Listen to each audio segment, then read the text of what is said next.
Hello, I'm Jim. Welcome to Psalm Tripping. It's getting to be the end of June 2026, and I thought for my own edification, I would do a monthly recap of things I've been listening to all month, and I've actually acquired some new records that I've been listening to. It's been a much more active month for acquiring new stuff, and that's been kind of fun. I didn't expect that to happen, but yeah, we sort of got the ball rolling in June with this Paul McCartney solo album, The Boys of Dungeon Lane. And this was my wife who wanted to get this. And I think it's on pink vinyl. You can see it out there. And this was I was a little surprised that my wife Stacy wanted to get the album. She doesn't usually buy new records, but she's a huge Beatles fan. John is her number one favorite Beatle, with George second. So I was surprised that she actually wanted to get this vinyl copy of Paul McCartney's Dungeon Lane. And I think it's because Paul McCartney does such a good job of promoting his records. He was all over the airwaves, doing podcast interviews, performances, Saturday Night Live, you name it. I heard the single several times before the album released. I listened to it on Tidal. And we've listened to this a few times, and it's nice. I think it's one of his better solo albums. My impression was it was a bit on the softer side. There are some songs that are amp it up a little bit, but it's a retrospective type of album, and there was a lot of like continuity and consistency between songs, so it felt like an album of songs, and with very few duds. But I want to spend some more time with it and get to know the songs better. But that kind of got the ball rolling. We did that Paul McCartney album. Some other stuff we listened to just from the CD collection. A couple Indigo Girls albums, Rites of Passage, their third major label release. One of my favorites. Features, 3 hits: Galileo, Ghost, Joking, Jonas and Ezekiel. Virginia Woolf's on here, Cedar Tree, the last track. It's a really good Amy song. It's a very strong Indigo Girls in their prime CD, and that was one that again my wife picked out. She was in an Indigo Girls mood. And then we also listened to Nomads, Indian Saints on CD, and this is another classic. I will always associate this album with, I think, the first time we saw the Indigo Girls, and was one of these lucky strokes where we just showed up on the day of the concert at the Tower Theater in Upper Darby, Pennsylvania, right on the edge of Philly. Bought our tickets at the box office the late afternoon of the show. Actually, somehow we were able to wander into the Tower Theater. We saw them finishing a sound check we were just standing at the doorway, at the back of the theater, and they were doing our sound check. And then lo and behold, when the concert started, we were in the fourth row center stage, like right in front of the Indigo Girls, within spitting distance. And this was back when it was just the two of them playing their acoustic guitars with no other accompaniment. And they really carried the night, and it was a really special show. I'll always remember that fondly. I also think of the Indigo Girls. This is late 80s, early 90s, and they were like, I guess this came out in 1990. This was right at the edge from where we were crossing over from buying LPs to buying CDs. There was a little bit of overlap, and so the first Indigo Girls album, the self-titled, we bought on vinyl, but when we got to the second album, we bought it on CD. I also will also include some streams in here. I was streaming the classic bossa nova jazz album by Stan Getz and Gilberto, the Getz Gilberto album. I listened to it a few times. There's multiple versions on Tidal, and it's definitely an album I would love to get on vinyl. I might get it on CD, but I think I would just prefer getting it on vinyl. There's some good copies out there. I think there's an acoustic sounds version that I might rationalize purchasing at some point. I've been looking in my local record shops for it, and it hasn't turned up yet. So I'm just going to be patient, see if it shows up at one of those, and yeah, it's on my want list for sure. Yeah, it's got the Girl from Ipanema on it, and if you do the streaming versions, there's like multiple versions of Girl from Ipanema, like the single version and the album version and alternate takes and things like that. And it's just lovely stuff. What else? This is not in particular order, but Barry Manilow had a new album come out. It's called What a Time, and I streamed it on Tidal. I don't know if I'll listen to it again, maybe one more time. I would call it a brave effort by Barry. Like he's done so many covers albums in his late career. This is more trying to do originals or co-written stuff. And it's a brave effort, but it's nothing much stood out to me as like something I would want to go back to.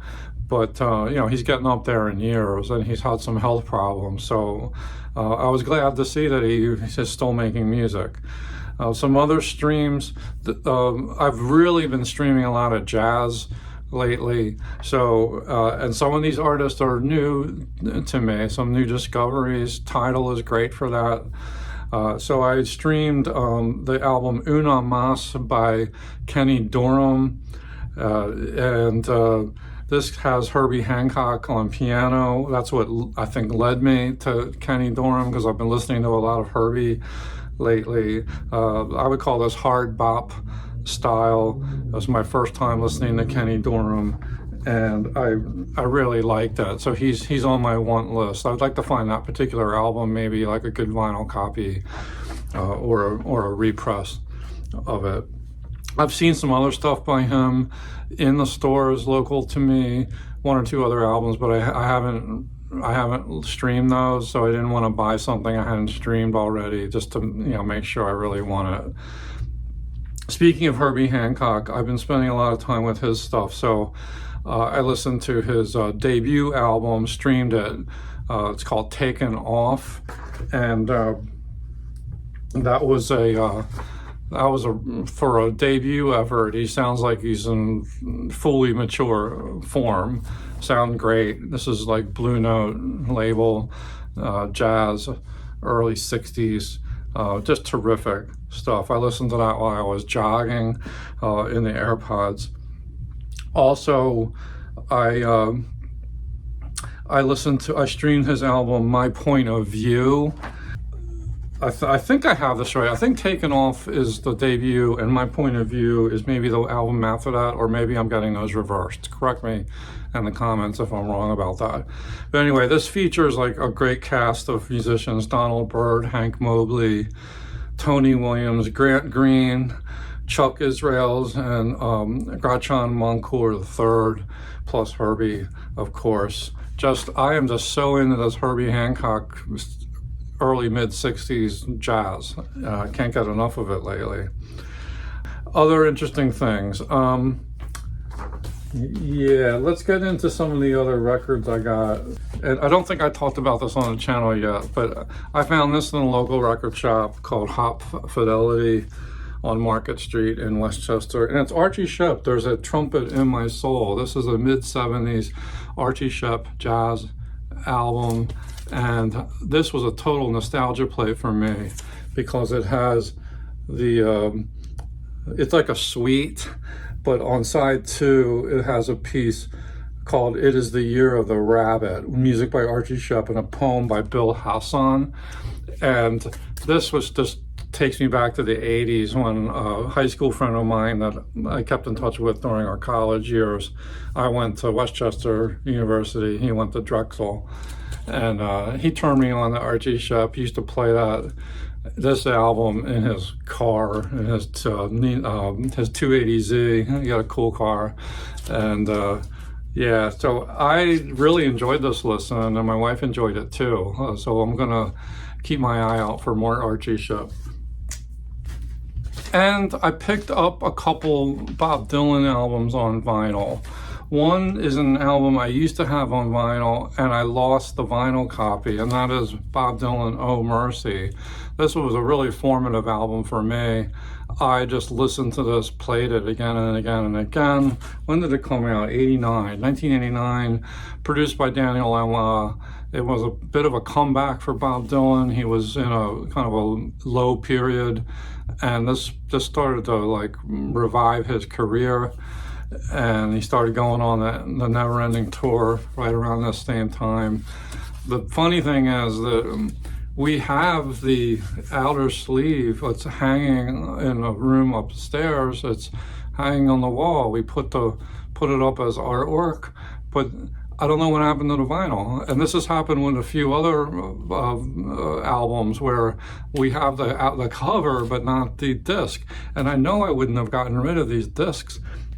And I've scoured the house, and for the life of me, I cannot find those records. They have just disappeared into the black hole. Well, we rectified that. This Oh Mercy copy is a recent reprint, reissue, and it sounds good. It sounds good. I thought it was no major complaints about it at all. I would love to compare it to my original copy, but that disappeared. And then the other one, I've been trying to fill in some of these later Bob Dylan albums. I guess I'm almost a completist with Bob Dylan, so I really wanted to get Time Out of Mind. And I've hesitated to pull the trigger on the vinyl, but I finally found it at the local record shop and couldn't resist it. One thing I like about the vinyl is it's put on two records. And the sequencing, it's the same as the CD, but the side-to-side groupings make a lot of sense to me. So you have side one, Lovesick, Dirt Road Blues, Standing in the Doorway, A Million Miles, and then you flip to side two and you get three songs, Trying to Get to Heaven, Till I Fell in Love with You, Not Dark Yet. Like they just kind of are appropriate together, and then it's nice to take a little break, get up, flip the record, and continue. Side three has three songs, Cold Irons Bound, Make You Feel My Love, and Can't Wait. And then side four is that long, 18-minute song, Highlands. And that is nice that's kind of all by itself on the last side. My first impression of the vinyl compared to the CDs was I think I prefer maybe the CD presentation to the vinyl. The vinyl sounded to us a little bit, now this is Daniel Lanois production, and it's a somewhat strangely produced album, so it's very swampy and murky, edgy, mysterious. And I'm not sure Bob Dylan totally approved of the mix, because he went off and did, I have the box set right over here, but he did that Fragments box set where like there's a brand new mix of the album, maybe the way he really wanted it to sound. And I thought on vinyl, this sounded like, it didn't seem to us like there was enough stereo separation, not enough space in the soundstage. But that could be just a function of how it's produced. Now then I did listen to it on CD, and I discovered that my CD copy, track 2, Dirt Road Blues, skips awful in a really bad way, so it's unlistenable on CD because it's got like a pretty nasty scuff mark in there, and I can't seem to like clean that out. So I'm in the midst of rectifying that. I'm getting another CD copy to replace it. But listening to the other songs on the album, the CD sounds really good. Probably my preferred listen, but I'm not sure because I want to do a back and forth comparison. I will say that I did listen to the album a second, maybe even a third time, maybe once in headphones and once through the speakers. And it's getting better with each replay. And then at that same shop, I was just in a record buying mood. I guess that's summer. I picked up this album, and this was more like a reach for me, but Talk Talk, Spirit of Eden, and this is a half-speed master. This is sometimes called post-rock. Talk Talk really changed their sound from their first two albums, and they made a transition with the album, what's it called? The Color of Spring, which I subsequently streamed after listening to this album. I had never listened to Color of Spring. I used to have the first two Talk Talk albums on vinyl, didn't listen to them a whole bunch. And then I have the album that came after this one, which I don't have with me. It has a sort of a similar cover, and that was based on a recommendation of a friend. And I could keep that CD, and I like it. I now want to listen to it even more after listening to this one. This is very ambient, lots of acoustic instruments, lots of sort of jazz textures too. Sort of expansive wandering. You never quite know where the music's going to lead you, but it's a very, very absorbing album. And then the lyrics, the singing will come in at some point. It's a real mood piece, and I was impressed with the music. The pressing, though, I worry about. Now, I've only listened to this once, but I felt like I was hearing too much surface noise. And I had tried to clean it before I played it, and it just sounded like it's a very quiet album, so it's vulnerable to ticks and pops and static. So I'm gonna try to play it again. It might get better, like Time Out of Mind got better on the second play. So we'll see. But this is an album that I probably would prefer streaming or getting on CD. Just because it's so quiet. But it just could be the pressing plant that they used didn't do a good job. I'm not sure. I'm not sure what was going on there. So by contrast, this was later in the month, I did pick up, I'm really into these Blue Note jazz albums, and I did get this album, which was marked down, Blowing the Blues Away, the Horace Silver Quintet and Trio. This is a 1960, might even be like a 57 album, I want to say it's 1959. 1959 this came out. And this is a Blue Note audiophile vinyl reissue mastered from the original analog tapes by Kevin Gray at Coherent Audio on 180 gram vinyl. Not the Tone Poet series, but the classic vinyl series. In contrast to the Talk Talk, this was just dead quiet pressing. Just beautiful.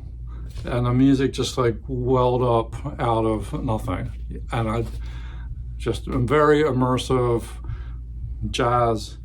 I guess you'd call it hard bop.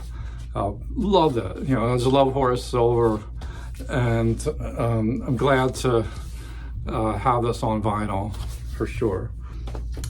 And also in vinyl land, every summer I try to listen to Endless Summer by the Beach Boys. This goes way, way, way back to my very, very early listening days.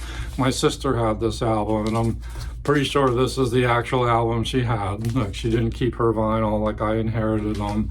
She didn't have a lot of vinyl. But this one I listened to a lot as a kid, as I was just getting into music.